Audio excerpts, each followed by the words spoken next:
So, as you all know, had that nice surprise this morning with meeting Dave, or David from Family Friend, and just had a reset from today of doing that running this morning, but actually having today as well needed of me just relaxing and having a bit of a rest day.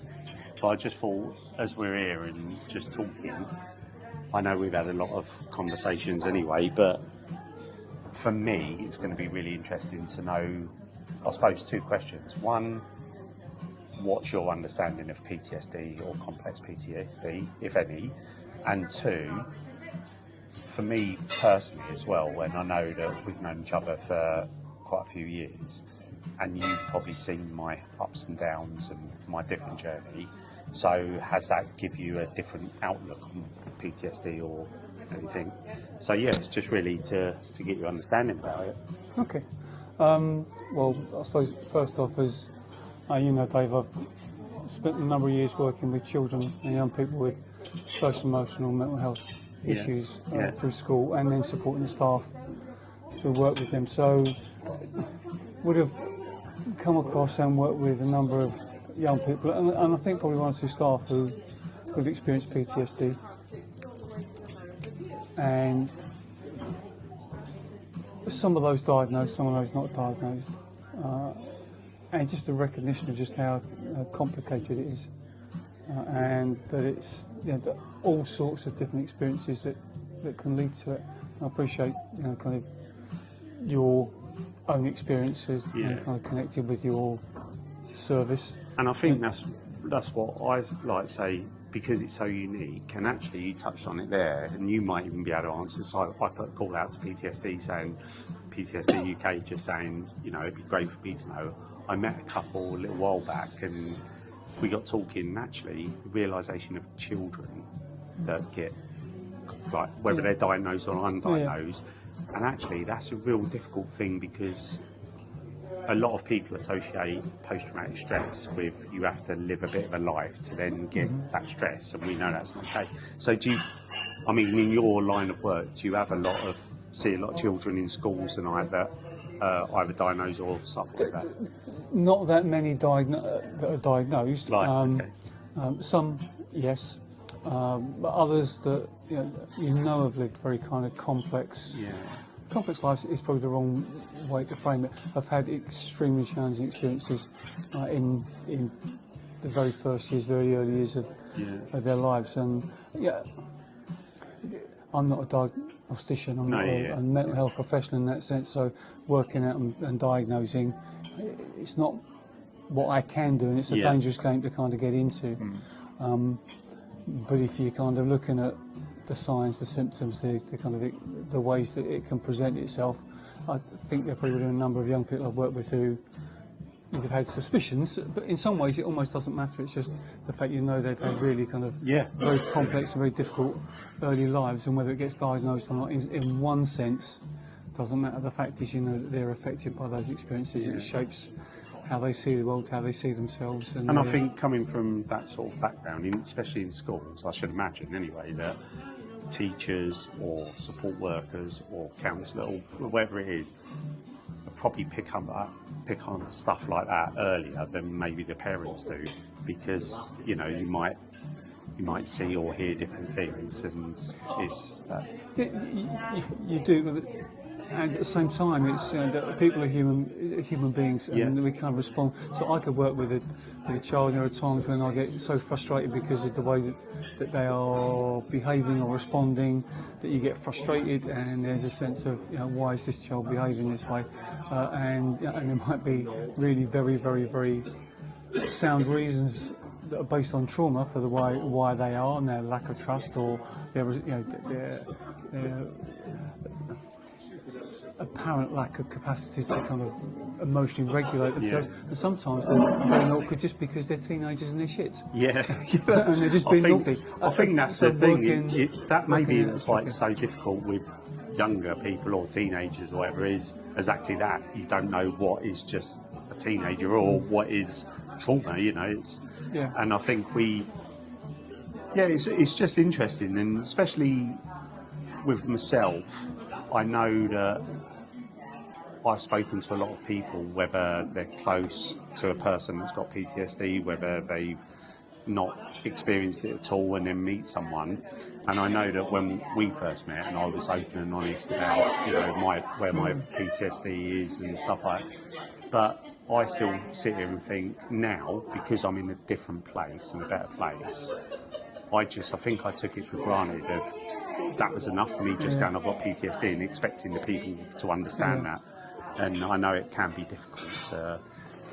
It's difficult to understand and difficult to know what's going on, but also then just that, I think, appreciation that while it's kind of perhaps clumsy and cliched, that the kind of most important thing, I have to remind myself of, and I'm constantly saying it to staff, is that people who've experienced trauma, whether it's diagnosed or undiagnosed, if you just make the assumption that those who've got the most complex and perhaps troubled lives, it's relationships.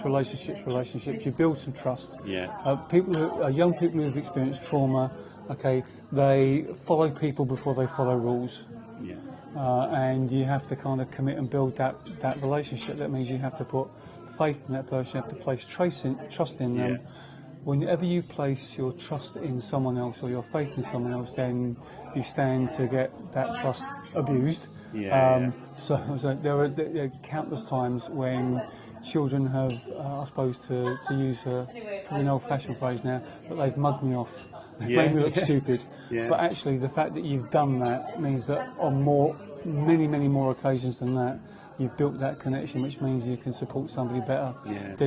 Or more effectively, they're more likely to trust you and listen to what it is you have to say. They're more likely to work with you in ways that hopefully can build their capacity to be with themselves rather than kind of running away or hiding or running from situations. They're better able to self-regulate and then perhaps engage with learning. I mean, I know it's one thing we have got in common. Well, we've got loads of things in common, but because it's mental health is the big umbrella, and then you've got all the parts of it. But like where you do your mental health first aid and your coaching and like the training side of that, do you find that because that's covering mental health as a whole, that there's a lot of people out there that, you know, are trying to access that support and help, and as you as a trainer and looking at that, do you just deliver your training and you know, don't see that at all? I think it's so there's a lot of mental health. Mental health, physical health, they're not two sides of the same coin, but you can't have mental health without physical health. Physical without mental health. And it's kind of cliche. So, is there more mental health than there used to be? Well, in a sense, no, there isn't. It's people have always had issues and struggled with stuff. I think life has become much more complicated, become much faster. I'm sitting here with that. And none of it. I keep thinking, why are children so obsessed by their phones? And I'm sitting there, and we're still looking at BBC Sport, and there's it has to be an instant response to everything. And everything's got to be today. It's got to be now. It's got to be. So I think it is harder. So it's and I think exactly that. It's with you're right. I think, and I could be completely wrong here, is as humans we wouldn't be able to function if we didn't have mental health. Is what we, good or bad, we need it. Exactly. We've all got mental health. Is it poor mental health? Good mental health, whatever. But anyway, I just wanted to have that conversation, because I know that through my journey there's a lot of conversations that I've had that people were helping me, and I'm learning, but also it's helping other people out there as well. So I think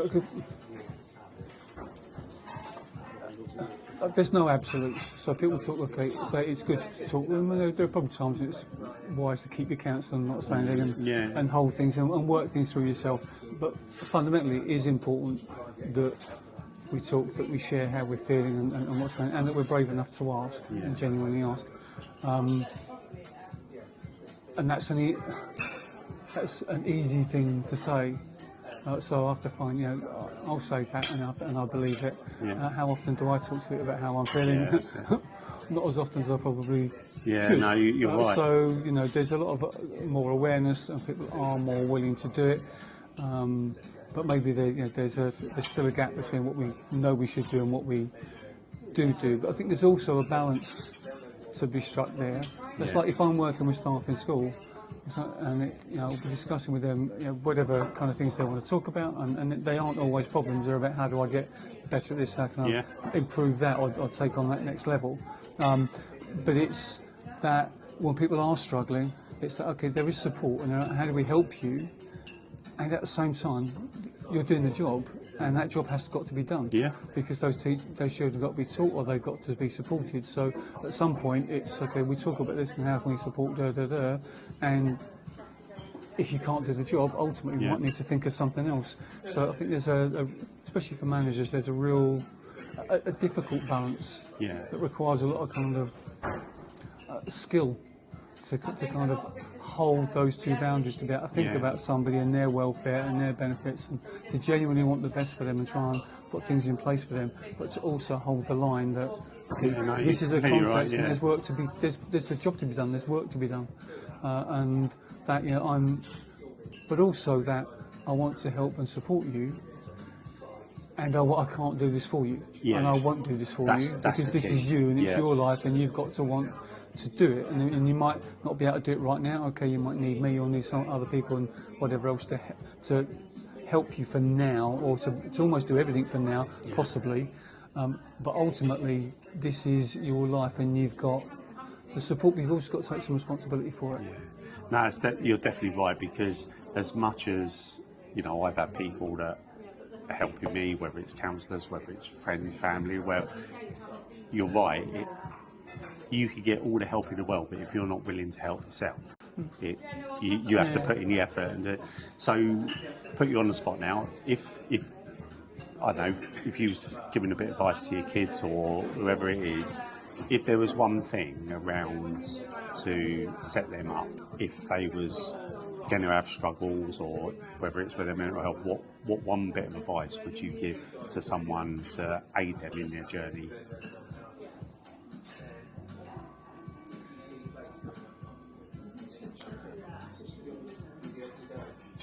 It's almost an impossible question to say, okay, one, because there'll be lots of things that would link in. But I'm trying to come up with one thing. Yeah. And I think it would probably be just step back, just step away from whatever's going on. If you can, allow yourself to step away, to see that from a distance. So because if you can see it from a distance, you become slightly less attached to it. If you can step away sufficiently or see it far enough away, you can begin to see it more dispassionately and see that perhaps there are other options, there are other elements that you're not currently seeing or you're not able to access. And clumsily, cliche way to put it, that it's probably not as bad as it seems. And I appreciate sometimes things are as bad as they seem. But for the most part, actually, there is another. This can be okay. This is probably still awful, but it can be okay.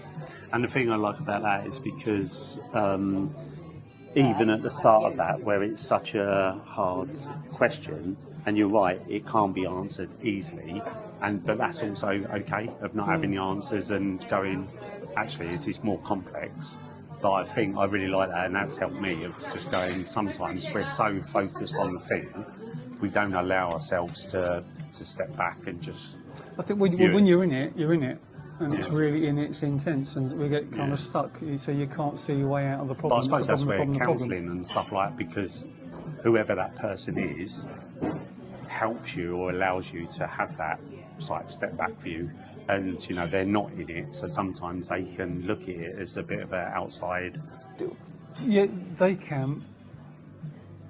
But I think it's important that, so if you were working with me, if you're saying, but there's this and there's that and there's something else, okay, at one level that's helpful, but another level, but that's you and you're not seeing it how I'm seeing it. It's me who needs to get out and see it from that distance. So almost, I think David, I know that there's this and there's that person that can help you, and there's that you've done that's been really positive, and there's that. But if you tell me, I don't own it. But if you're able to, well, what would happen, David, if you step right back and you see David down there who's really struggling, and he's really struggling because he can't see what you can see from back here. He can't see all those other. I think for me, though, when I look done. at it, of like stepping back, and it's interesting, this made me think then. So if I step back, sometimes it's weird saying it, but if I was to step back from a situation, it's like the situation won't allow me to step back. So I take a step back, and that thing takes a step forward. Okay. And it's really hard to like go, I want to see you from a distance, Yeah. but you're not allowing me. And whether that's something deep in your head that you're not letting go of it, and it's And you played with that. Okay, so you just asked that question. So what stops you? So how about if we play with it in a different way? So how about if we played with it? It was you were in a cinema. Yeah. And it was up on the screen. So the other day was up on the screen. I mean, I wouldn't want to see that film. Okay, well, you might. It might be a blockbuster. Okay. Yeah. That other Dave's up on the screen. Yeah. But you say, no, it feels too close. Okay. So now you put yourself in the booth that's back. Yeah. You've got this double-plated glass that's there. Yeah. Okay. So you put it further and further away, or maybe put it in black and white. And maybe it's a bit scratchy, like those really old-fashioned kind of movies. So you could try and make it a bit more dispassionate, so you can get some distance. So either distance that way, or distance in terms of height. Yeah. So okay, just go higher and see David down all the way down there. Yeah. So kind of play with it as well as You must that be kind of right, what stops you. because that sounds the same as what my counsellor says. So you obviously, I mean, if that gives you any confirmation of that you're right, but I think most situations, certainly that if I deal with children and with staff, staff that I work with, it's that can you shift perspective, however that might be, but shifting perspective in ways that kind of empower and that take out some of that negative emotion. Doesn't necessarily the problem is the problem, but if you can separate from it, sometimes you can say, actually, well, maybe it isn't quite as big a problem as it feels when you're in it. Sometimes it is, it's just a massive problem, and it's actually just stepping, well, okay, I just need to accept that. I can't particularly do much about it. And I know it doesn't necessarily work for everybody, but mindfulness practice of, actually, okay, it just is what it is, or that is just saying that, okay, that I try to step away. If I step away, then that kind of follows. Okay, that just being with that. So but you're right, and sometimes that's it's okay to be comfortable with that, and sometimes it's right. I'm not there yet. I can't separate it, but actually, if I know that that's where I want to be, and I want to get to that, using your analogy like the cinema, I want to be behind the screen and view it in black and white, and actually when I can look at that, because I suppose when I think about my stuff that I've been unpicking and looking at, that's exactly it. It feels so fresh and raw because I'm living it, I'm in the moment, but the bits that I've started to focus on that now feel, actually, that was then, it's not now, and that wasn't my fault. The guilt's not there from me. That was other people involved in the stuff, and so you can then start seeing that objective view a little bit and going, take the guilt that you carry or that I carry myself, going, actually it was shit, but it's not my, it's not my doing. Yeah. And nothing against anyone who's selling Lucky Heather in the high street. If I said, do you take, if you walk down Hastings High Street and someone's offering you Lucky Heather, or they're offering you flyers to every club, do you take them all? No. No, you don't. Okay. So, clumsily put, okay, this is someone else's shit. This is other people's responsibility, or and you're taking it. You're picking it up every single time. You don't have to. It's not been a choice, if you like. So it's not as easy as saying you choose to do this, but this is not yours. No, that's real interesting, because I think I definitely have lived like that, where I pick up everyone's shit and I take. And that's a technique that I've learned, because if I'm dealing with other people's stuff and problems, then I'm not dealing with myself. And it's that you're burying it even more. But that recognition, okay, right, that's what I'm doing, because sometimes we'll do that, but then we'll blame other people. Think they're making me pick up. I have to do all their jobs for them. It's like, if they don't do it, well, actually, no, you're choosing to do it because it satisfies something in you, which is to avoid thinking about that. Okay, so even if you're still not thinking about it, okay, all right, at least I understand myself a bit more, and I'm understanding the techniques I'm using to avoid that. Yeah. And then if it's however it is you work towards facing it right, because when you try to avoid it, what happens? Yeah, I know. Yeah. Does it go anywhere? It just comes back stronger. And bites you. So that, okay, how can I be with it? Yeah. And I appreciate it's not everyone's cup of tea, but that a mindfulness practice of, okay, just noticing, so there's that thought again, or there's that feeling again. Because when you immediately say those words, there's that thought again, there's that feeling, you've already detached a little bit. Yeah. So you've created that bit of space. And if you're able to, okay, I can bear that, okay, we'll bear it a bit more and be with it. Because if you can be with it, it will change, it will shift. If you can't be with it because it's too raw and too painful, step away, because it'll still be there. You can go back and practice another time, and feel like you're more ready. No, it's really, really helpful, and just want to, I know I've said it to you already this morning, or I'll say it a million times, but there's a couple of parts. One, the selflessness of, not only checking in with me through, as I've been doing this, and the support in the background, but then to have that drive, idea, or whatever, to come up and surprise me, especially at a time where I was like, I'm in this middle part and doing that, I can't even put into words that how much it's changed my day, and already I know it's going to change the days coming ahead. I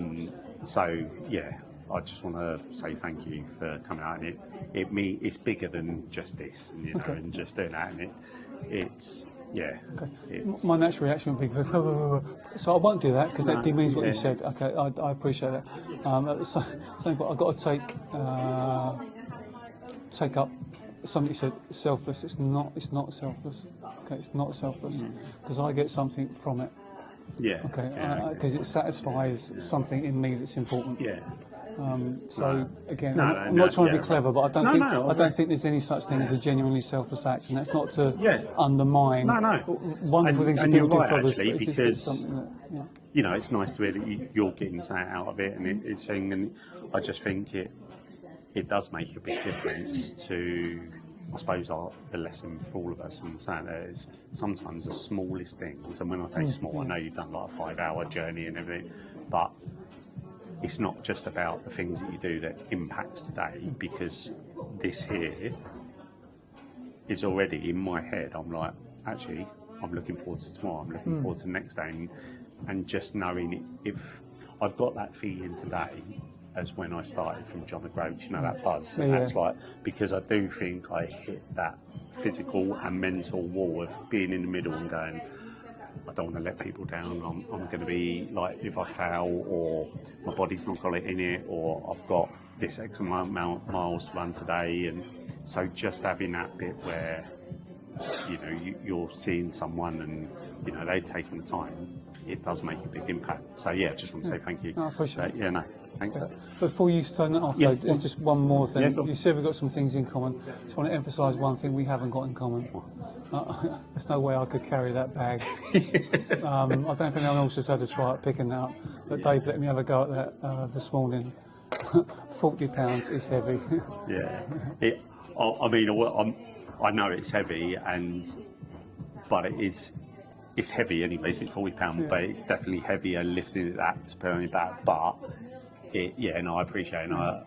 Thank you for saying that, because I think people don't realise how heavy it is. No, But that's the whole reason. I know it's got my kit in it, and I didn't plan it this way, but actually quite early on, that £40, the thing that went through is actually, that is the weight of trauma that people carry around.